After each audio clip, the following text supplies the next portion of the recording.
If you want to make $100,000, $1 million, $100 million, anybody can do it. Welcome to Real Estate Market Moves. Every week I'll be bringing you the latest news, trends in housing market and commercial real estate so that you will know how to make the moves that you want to make in real estate, whether you're buying a permanent home to live in, whether you're buying investment property, commercial, residential, multifamily. We're going to cover it all and we're going to do it in under 10 minutes. So let's get started. So right now, mortgage rates just hit 8%. Mortgage rates, remember, are based off the 10-year treasury. So as 10-year yields have gone up towards 5%, the mortgage rate now is up by 8% because there's a delta in there in terms of the mortgage companies with the premium that they need to make on issuing mortgages. Investors look at a risk-free premium, which is bond yields, so versus mortgage-backed securities. So that's why mortgage rates rise as that 10-year yield rises. So keep an eye on that 10-year yield. That greatly affects mortgage rates, and right now mortgage rates have topped, the 30-year fixed rate has topped 8%. We haven't seen that in over 40 years in the country. So what we're going to do is we're going to take a look at the screen over here and we're going to talk about a couple of things. One, in terms of the housing market, here's one right here. The Fed wants to make it easier for home buyers to build wealth with accessory dwellings. So you want to keep an eye on these news and things that will help you with your investment business, help you with your purchase business. This is coming out of Philadelphia, a new federal housing policy will make it easier for some home buyers to qualify for a mortgage by allowing them to include rental income from accessory dwelling units. So that's something to keep an eye on because as rates rise, that affects your affordability. It affects how much house you can buy.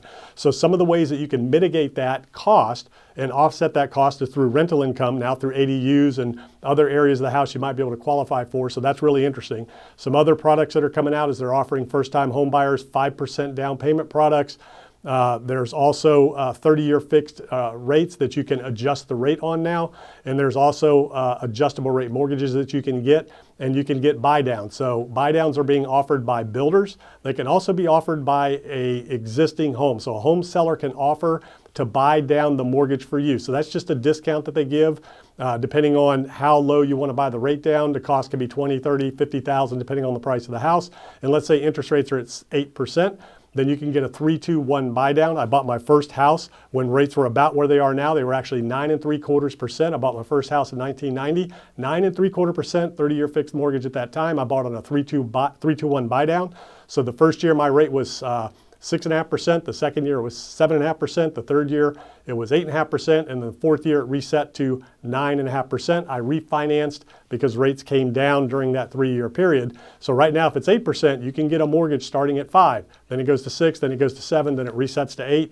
You can refinance during that time period. Hopefully, the thing to keep in mind with adjustable rate mortgages, buy downs, things like that, is that if you're going to refinance, the value of that property may change. We're seeing housing markets kind of decline in some areas. We're seeing price reductions in some areas. We're going to get into that in just a second with another chart on the screen that is really interesting.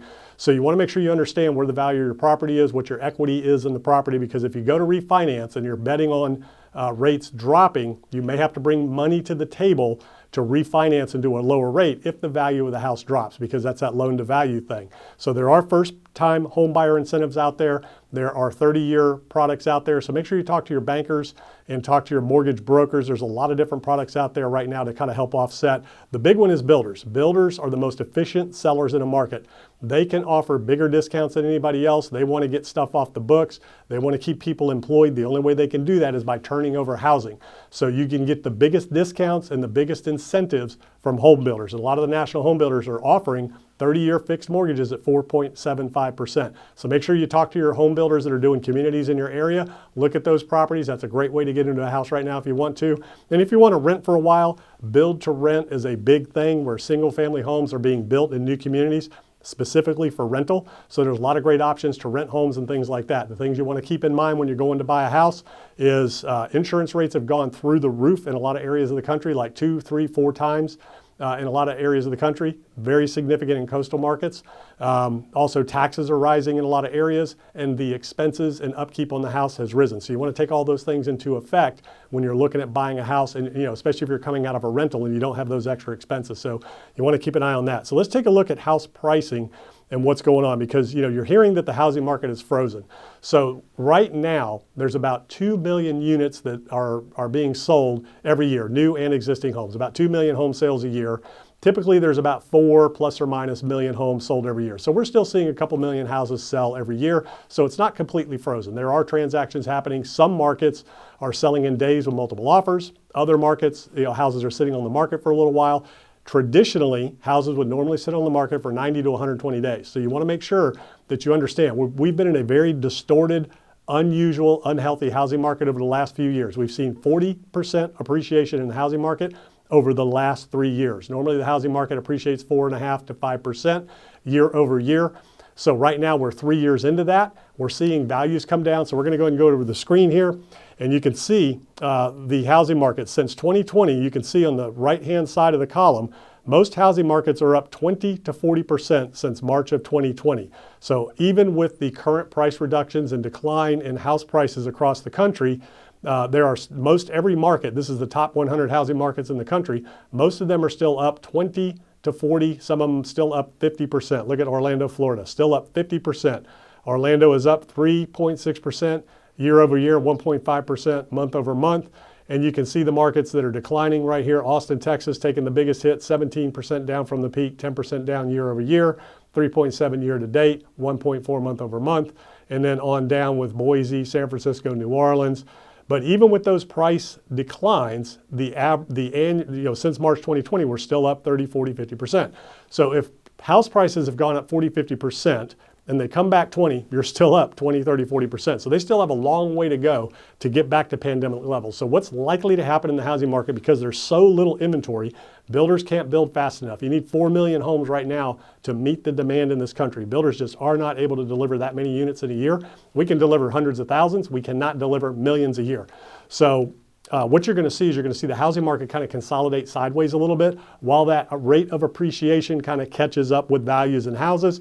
Hopefully incomes and wages will rise. Hopefully mortgage rates will come back down in that time frame. Again, that's based on the 10-year Treasury. At some point, the thinking is that 5% level might be the peak for 10-year Treasury. I'm not saying it is or it isn't. We're in very uncertain times right now. You just need to keep an eye on that benchmark. The bottom line is some people like Barbara Corcoran came out the other day and said this is the best time to buy a house. Absolutely not. You're buying at the peak. You're buying at record high interest rates. Values are starting to adjust and things like that. So really, it's your own time frame. If you have to buy a house, there's ways you can do it. Like I said, those rate buy downs, adjustable rate mortgages, 30-year fix that you can get from a home builder, first-time home buyer, incentives and things you can take advantage of.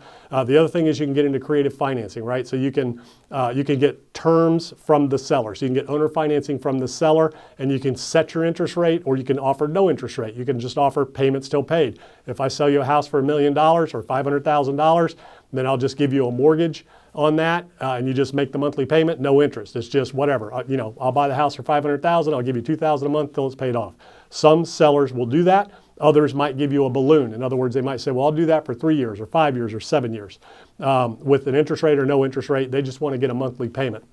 So it's all negotiable. You just want to find a motivated seller, look for houses that have been on the market for a while, have had price reductions, and you could go in and offer some terms and get creative with the financing. You could do a lease option, lease with the option to buy, so you can lease it for a while. When rates come down, you can then go ahead and buy it. You can do a rent to own, apply some of the payment of that rent towards the purchase of the house. So there's a lot of different things you can do to be creative to buy a house if you have to have a house to live in right now. And again, there's some good rental options out there as well. The final thing is a subject to. That's a strategy where you can take title to the property while the mortgage stays in place with the seller. So that's another option you can do. Talk to your closing escrow companies and your real estate attorneys about what subject to is. Look that up, study it. You can do that. And then finally, you can also in addition to subject to and taking over the mortgage on properties, utilizing these creative terms, is the best way a lot of times to get into a house in a tight housing market. So really, you want to find motivated sellers. You want to find people that need to sell their house and, try to negotiate the best terms possible. And then the last thing is assumable mortgages. Some mortgages are assumable, VA loans, FHA loans. Some of those loans are assumable. So you want to talk to your lenders, talk to your banks, and see if there are certain, make an offer and see if you can assume somebody else's loan if they've got a low interest rate. A lot of the mortgage companies are talking about that to help kind of unfreeze the housing market, converting these loans and making them assumable. So look for houses that have been on the market for a while with price reductions and go in with those strategies. The assumable mortgage is going to be a big thing. I think a lot of mortgage companies are going to switch to that because people just can't sell their house. They're locked in and the housing market is just totally unhealthy. So switching to commercial real estate, we're still looking at $1.5 trillion in the commercial real estate pipeline of debt that's coming due over the next 3 years. So we're going to continue to see distress in the commercial real estate market. We're seeing distress in multifamily. We're seeing some distress in self-storage. We're seeing some distress in industrial. And we're seeing the biggest amount of distress in office and retail, where properties are just going back to the banks. But what's interesting lately with office is that some of these give backs, some of the deeds in lieu, some of the distressed, sales have really fallen off a cliff because interest rates have risen so high. Nobody wants to touch commercial real estate right now. So transactions are down 50 to 80% depending on the type of commercial real estate across the board. Transactions are falling in commercial real estate. So it's a really interesting time. And then people that are in default are not necessarily turning those properties back over because the banks don't want them, the servicers don't want them, and the investors that own those properties are kind of waiting things out to see what their options are. So keep your eyes on that commercial real estate market. There's a lot of interesting things unfolding. Multifamily, obviously, as cap rates go up, prices come down. Those investment opportunities are very attractive, but a lot of sellers are locked into low rates. They bought at low cap rates, so they can't sell, just like in residential. Office is probably the biggest opportunity. You can convert some of those. You can convert some of them into housing, convert some of them into even multi-level storage, convert them into multi-use type of co-working spaces, a lot of different things. Some buildings are great for conversion, some aren't, especially industrial buildings and things like that. So think about the different options. You can even tear something down and rebuild depending on where the area is and what that property looks like. So that is your real estate market update for this week. Real estate market moves. I'm Greg Dickerson. I will see you back next week.